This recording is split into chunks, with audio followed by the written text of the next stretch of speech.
Hello guys, welcome back to my channel. This is video number 3 of solving VTU KVL problem.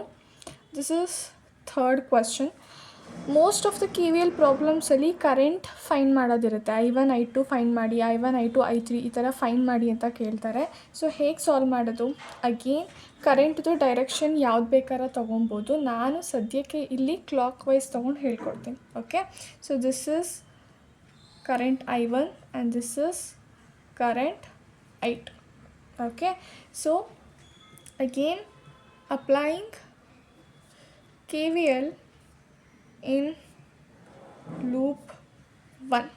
Okay, ನಾನು already ಹೇಳಿದ್ದೀನಿ current ಯಾವ ಸೈಡಿಂದ enter ಆಗುತ್ತೋ ಆ ಸೈಡನ್ನ ತೊಗೊಬೇಕು. ಫಾರ್ ಎಕ್ಸಾಂಪಲ್ ಇಲ್ಲಿ ನೆಗೆಟಿವ್ ಸೈಡಿಂದ ಎಂಟರ್ ಆಗ್ತಿದೆ. This is positive and this is negative, right? ಯಾವುದು ತುಂಬ ಉದ್ದ ಇರುತ್ತೆ ಲೈನು ಅದನ್ನು ಪಾಸಿಟಿವ್ ಅಂತ ತೊಗೋತೀವಿ, ಚಿಕ್ಕ ಇರೋ ಲೈನ್ನ ನಾವು ನೆಗೆಟಿವ್ ಅಂತ ತೊಗೋತೀವಿ. ಸೊ ಇಲ್ಲಿ -10 ಅಂತ ಬರ್ಕೊಂಡೆ. Next plus 2 times of I1 ಅಂತ ತೊಗೊಂಡೆ. ಬಟ್ ನಾನು ಯಾವಾಗ ಇಲ್ಲಿಗೆ ಬರ್ತೀನಿ ಅಲ್ವಾ, ಇಲ್ಲಿ ಸ್ವಲ್ಪ ಪ್ರಾಬ್ಲಮ್ ಆಗುತ್ತೆ. ಯಾಕಂದರೆ ಈ ಬ್ರ್ಯಾಂಚ್ ಏನಿದೆ this is common for both closed loops, right?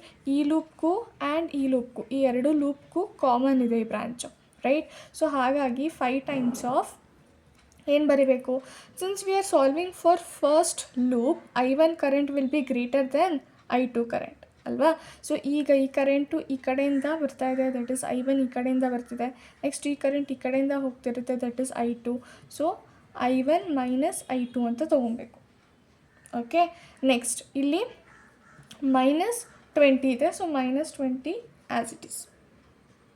Okay okay, which is equals to 0. Okay fine, keep solving this. -10 2 times of I1 plus 5ನ ಒಳಗೆ ಮಲ್ಟಿಪ್ಲೈ ಮಾಡ್ಕೋತಾ ಇದ್ದೀನಿ. 5I1 minus 5I2 minus 20 is equals to 0. -10 minus 20 is -30 plus 5 6 7 times of I1 minus 5 times of I2 is equals to 0. 7 times of I1 minus 5 times of I2 is equals to +30. This is equation number 1. Similarly, apply KVL in loop 2. Okay, so loop 2 ಅಂತ ಅಂದರೆ ಇದು. Again ನಾವು ಯಾವ ಸೈಡಿಂದ enter ಆಗ್ತಾ ಇದ್ದೀವಿ? Positive ಸೈಡಿಂದ enter ಆಗ್ತಿದ್ದೀವಿ. ಸಿ, ಹೀಗೆ ಎಂಟರ್ ಆಗ್ತಾಯಿದ್ದೀವಿ. ಸೊ ಪಾಸಿಟಿವ್ 20 ಆ್ಯಂಡ್ ಅಗೇನ್ ಇಲ್ಲಿ +5. ಈಗ ಸೆಕೆಂಡ್ ಲೂಪಿಗೆ ಸಾಲ್ವ್ ಮಾಡ್ತಿರೋದ್ರಿಂದ I2 current will be greater than I1 current, right? Okay, ಅದಕ್ಕೆ I2 minus I1. Okay, I2 minus I1 then plus 4 times of I2 is equals to 0. Solving these two +20 ಹಾಗೆ ಇಟ್ಕೊಳ್ಳಿ, plus 5 times of I2 minus 5 times of I1 plus 4 times of I2 is equals to 0. 5 minus 5I1 plus 9 times of I2 is equals to -20. This is equation number 2. Okay, so equation number 1 equation number 2 ಸಿಕ್ಕಿದ ತಕ್ಷಣ ನೀವು ಯಾವ method ಬೇಕಾದ್ರೂ solve ಮಾಡ್ಬೋದು. Substitution ಮೆಥಡಲ್ಲಾದರೂ solve ಮಾಡ್ಬೋದು, ಅಥವಾ Cramer's rule wear ಡಿಟರ್ಮಿನೆಂಟ್ನ find ಮಾಡ್ತೀವಲ್ಲ ಆ ಮೆಥಡ್ ಕೂಡ ನೀವು ಆಪ್ಟ್ ಮಾಡ್ಕೋಬೋದು. ಈಗ ಕೋಎಫಿಷಿಯಂಟ್ಸ್ನ ಬರೀತೀನಿ. That is 7 -5 again -5 plus 9. ಇಲ್ಲಿ I1 ಆ್ಯಂಡ್ I2 ಎರಡು ಅನ್ನೋನ್ ಟರ್ಮ್ಸ್ ಇದೆ. And right hand side 30 and -20 ಅಲ್ವಾ? ಈಗ ಇದನ್ನು ಹೇಗೆ ಸಾಲ್ವ್ ಮಾಡೋದು? Again shift 9 3 equal. ಓಕೆನಾ? ಇದು ಕ್ಲಿಯರ್ ಮಾಡ್ಕೊಂಡ್ರಿ. ನೆಕ್ಸ್ಟ್ ಮೋಡ್ ಸೆಟಪ್ಗೆ ಹೋಗ್ತೀರಾ. ನನಗೆ ಮ್ಯಾಟ್ರಿಕ್ಸ್ ಬೇಕು, ದಟ್ ಇಸ್ 6ಅಲ್ಲಿರುತ್ತೆ. ಆ್ಯಂಡ್ ಮ್ಯಾಟ್ರಿಕ್ಸ್ ಎ ಬೇಕು, 1 ಸೆಲೆಕ್ಟ್ ಮಾಡ್ಕೊಳ್ಳಿ. Since this is 2x2 matrix, select 5. Values update ಮಾಡಿ. 7 -5 -5 9. ಓಕೆ, ಅಪ್ಡೇಟ್ ಆದಮೇಲೆ AC ಅಗೇನ್ ಶಿಫ್ಟ್ 4.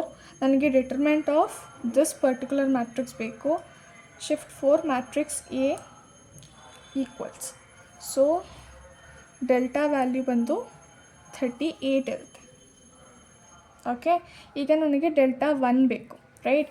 ಡೆಲ್ಟಾ 1 ಬೇಕು ಅಂತ ಅಂದರೆ ಏನು ಮಾಡಬೇಕು, ಫಸ್ಟ್ ಕಾಲಮ್ನ ನಾನು ಟಾರ್ಗೆಟ್ ಮಾಡಬೇಕು.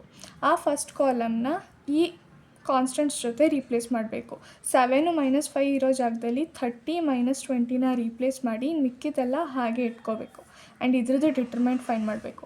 ಹೇಗೆ ಮಾಡೋದು, ಶಿಫ್ಟ್ 4 ನನಗೆ ವ್ಯಾಲ್ಯೂಸ್ನ ಚೇಂಜ್ ಮಾಡಬೇಕು. ಸೊ 2 ಅಂತ ಪ್ರೆಸ್ ಮಾಡಿ ಮ್ಯಾಟ್ರಿಕ್ಸ್ ಏದು ವ್ಯಾಲ್ಯೂಸ್ನ ನಾನು ಅಪ್ಡೇಟ್ ಮಾಡಬೇಕು. That is 30 - 5 - 20 and 9. Okay, so update ಮಾಡಾದಮೇಲೆ AC ಶಿಫ್ಟ್ 4 ಇದರದ್ದು ಡಿಟರ್ಮೆಂಟ್ ಬೇಕು, determinant of matrix A. Okay, is equals to this is 170. Similarly delta 2 ಬೇಕು ಅಂದರೆ ಏನು ಮಾಡಬೇಕು, keep first column as it is. ಯಾಕಂದರೆ ಇಲ್ಲಿ 2 ಅಂತ ಇರೋದ್ರಿಂದ ನಾನು ಸೆಕೆಂಡ್ ಕಾಲಮ್ನ ರೀಪ್ಲೇಸ್ ಮಾಡಬೇಕು, ರೈಟ್. ಸೊ -5 9 ಜಾಗದಲ್ಲಿ 30 ಮತ್ತು -20ನ ರೀಪ್ಲೇಸ್ ಮಾಡಬೇಕು. ಇದ್ರದ್ದು ಡಿಟರ್ಮೆಂಟ್ ಫೈಂಡ್ ಮಾಡೋದು ಹೇಗೆ, very simple. AC shift 4 2 select ಮಾಡಿ ಅಲ್ಲಿ ಮ್ಯಾಟ್ರಿಕ್ಸ್ ಏದು ವ್ಯಾಲ್ಯೂಸ್ನ ನಾನು ಚೇಂಜ್ ಮಾಡಬೇಕು. That is 7 and 30 -5 and -20. Okay, AC shift 4 ಡಿಟರ್ಮೆಂಟ್ of matrix A ಎಷ್ಟು ಬರುತ್ತೆ, this will be 10. Okay, so ಈಗ ಕರೆಂಟ್ I1 ಬೇಕು ಅಂತ ಅಂದರೆ ಫಾರ್ಮುಲಾ ಏನು, ಡೆಲ್ಟಾ 1 ಡಿವೈಡೆಡ್ ಬೈ ಡೆಲ್ಟಾ. ಅದೇ ಥರ I2 ಬೇಕು ಅಂತ ಅಂದರೆ delta 2 divided by delta. So I1 is equals to delta 1 value is 170 divided by delta value 38. I2 delta 10 divided by 38. Okay, so ಇದೇ ಥರ I1 is equals to ಏನು ಬರುತ್ತೆ, divided by 38. This is 4.473 amperes. Similarly I2 10 divided by 38, 0.263 amperes. So this is current I1, this is current I2. This is the final answer. Okay.